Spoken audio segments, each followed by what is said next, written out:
sương mù chính trong tim tôi thương quá linh Việt Nam. Hót đi chim hót cho mặt trời hồng quê ta. Hót đi chim hót cho đời nhọc nhằn trôi xa.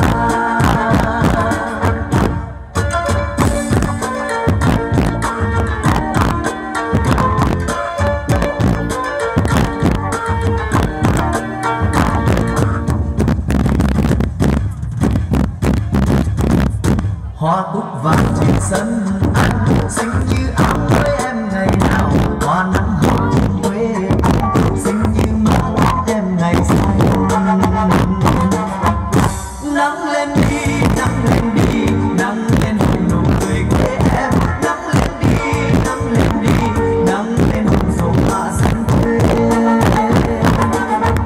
Hoa tim người hoa yêu thương hoa thơm ngát thế gian đêm buồn. Hoa trên đời hoa trên môi ôi thương quá thắm hoa Việt Nam.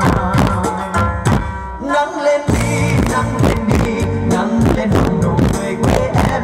Nắng lên đi nắng lên hồng dầu hoa xanh quê.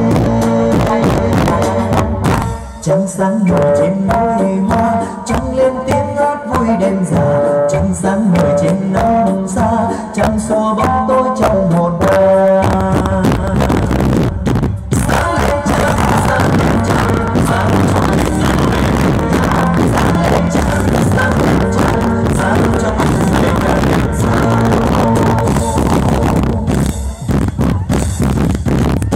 Chẳng muốn đời chẳng đem bóng mắt cho một người. Chẳng thanh bình chẳng yên vui ôi thương quá chẳng Việt Nam.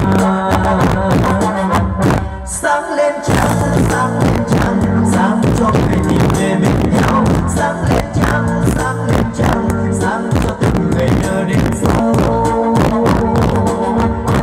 Bao nhiêu đêm bao nhiêu hoa bao nhiêu đêm thắp lên trong lòng. Yêu quê mẹ yêu quê cha yêu luôn những mái tranh làng xa. Thắp tim lên thắp cho từng người dậy trong ta. Thắp tim lên thắp cho mặt trời dậy trong ta. Yêu thương người